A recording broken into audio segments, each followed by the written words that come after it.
You are watching Cold Fusion TV.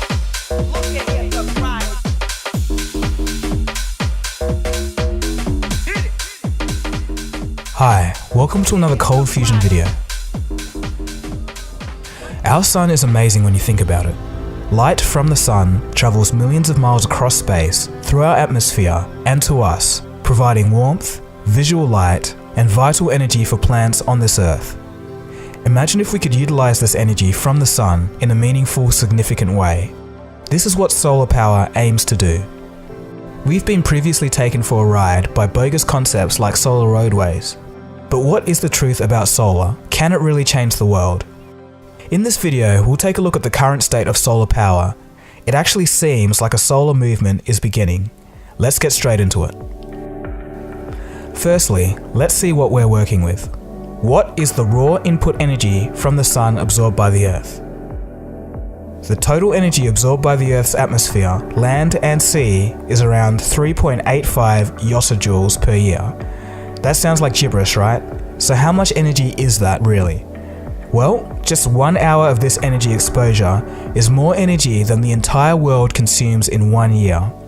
Or to put it another way, 1 year of this exposure from the sun contains twice as much energy than will ever be gained from all the Earth's non-renewable resources, like coal, oil, natural gas, and mined uranium combined. So that's a lot of energy, but obviously we can only use a fraction of it. Taking into account insolation, cloud cover, and land that's usable by humans, etc., we can use about 0.4 to 13% of this raw energy from the sun.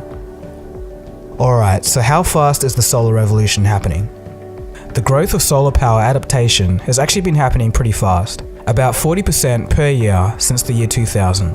For some perspective, we're currently generating over 97 times more energy from solar than in 2004. Although this sounds like a lot, right now, total solar energy is still just over 1% of global production, but the rate of increase is encouraging. In fact, a 2014 study by the International Energy Agency projected that solar power could supply 27% of global electricity generation by 2050.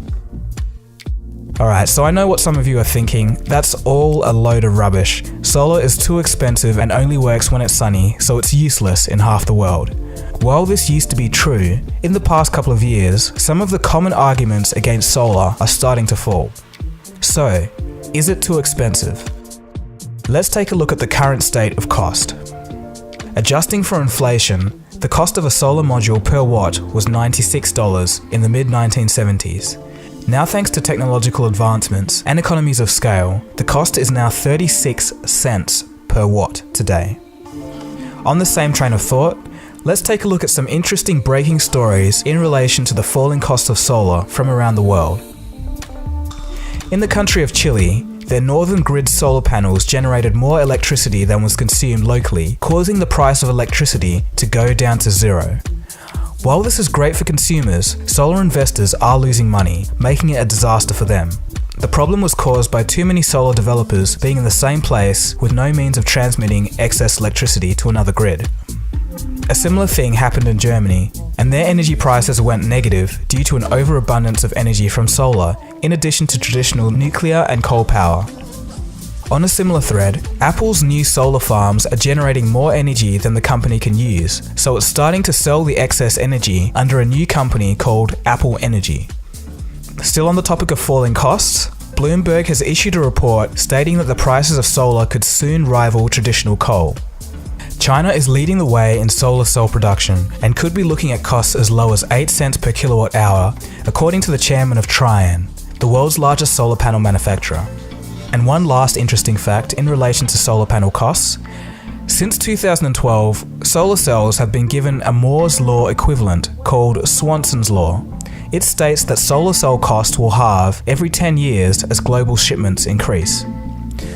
Alright, this all sounds great, but the party for solar is over as soon as the clouds come out. Well, this may not be entirely true, according to this guy anyway.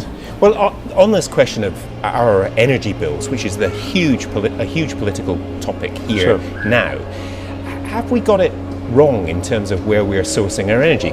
Mark my words, solar will be the single largest producer of energy in the UK long term. And you may say, well, isn't it rather maybe cloudy around here. I was going to say, have you ever been outside? Yes, and even though it's cloudy, you still get probably 80 to 90% of the energy coming through the clouds. It's just that you don't have that bright point source of a sun. And a way to appreciate this perhaps is to look at the fact that plants are essentially a solar-powered chemical reaction. And the UK is a very green country. But that's not all. This year, scientists have made solar panels that produce energy from both sunlight and rain, a step in the direction of all year round solar energy generation. While we're on the topic of breakthroughs, let's move on a little bit and take a look at some new solar breakthroughs from this year alone. First, we have MIT building 3D solar cells to offer a more stable output for different angles of the sun. They achieved anywhere from 2 to 20 times the power output of a standard flat cell. This particular 3D setup works so well because its design was optimized by a computer algorithm. MIT has also created solar cells as thin as a soap bubble. This next breakthrough is probably my favorite because it involves a startup just finding a better way to do things. Perovskite has absorption coefficient that is much higher than the silicon cell. It can absorb all the incoming sunlight in a layer that is thinner than a human hair. The cells are super light, flexible, don't crack like the traditional ones, and can work in artificial light. As they can be easily manufactured from readily accessible materials, production is surprisingly cheap. The printing method chosen by Olga Malinkiewicz is stable and reproducible. This offers the possibility of scaling the manufacturing process. The foil will prolong the life of batteries used in popular electronic devices. A mobile, tablet or laptop will charge even when exposed to artificial sources of light. Traditional solar cells will be replaced with technologically advanced foils tightly attached to the roof. They may come in a wide range of colors to match the building's design, providing the household with electric power. These guys are still getting venture capital, but it could really push the state of the art of solar forward if they succeed.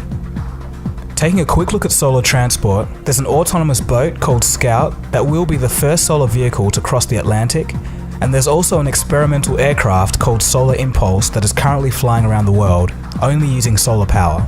And lastly, Toyota released an updated version of the Prius with a solar panel roof that actually helps power the car this time. Okay, so this is all great, but we can't end the video without talking about some of the downsides. What are the drawbacks of solar? The main problems for solar power are as follows. Naturally, on any particular day, energy demand fluctuates. One of the problems with solar is that it's not easy to adjust the output to match these fluctuations. For example, peak demand happens at night in a household, and this is the opposite time to when there's peak energy input from the sun. Battery systems like Tesla's Powerwall that store the energy and release it at a later time can help, and in fact what few people notice is that batteries like this are now much safer, better for the environment, and cheaper thanks to the rise of electric vehicles. Despite this, more time is still needed till production is large enough to make this kind of energy storage technology ubiquitous. The second problem with solar is that the best panels are currently about 30 to 35% efficient. Even though traditional coal is less than 50% efficient, there is still a way to go in solar efficiency, but this should surely improve as the technology comes along in coming years. And lastly, a problem with solar is that older electrical grids, like those in the United States and other countries, would require a great deal of capital investments in infrastructure upgrades to make them compatible with large-scale solar energy. Okay, so what's the conclusion that we can make here? While there are some kinks still left in solar and it's not perfect, there's plenty of smart people working on the problem. And with a global growth rate of about 40% year on year, progress is being made. In addition to this, governments have a renewed sense of urgency for solar. Germany wants to be 35% solar powered by 2020, China wants to be 20% by 2030, and the city of Sydney in Australia wants to be 100% solar powered by 2030. And this isn't to mention Dubai's plans to build the biggest and cheapest solar tower in the world. The point of this video isn't so much a matter of every breakthrough that you've seen here today reaching full-scale production, but the thing you should take away, and what I'm trying to show you in this video, is that these breakthrough events are happening in a lot of places with increasing frequency too, This only means that the forces of industry progress in solar cells are likely to be strong going forward. And this is exciting. And just to finish off, I think there's something intrinsically charming about solar. That idea of gaining usable energy from the sun for free. Anyway, thanks for watching guys, I hope you learned a thing or two. Feel free to give this video a thumbs up if you liked it, and subscribe if you're new to the channel. This has been Dagogo, you've been watching Cold Fusion. Cheers guys, and I'll catch you again soon for the next video. Have a good one.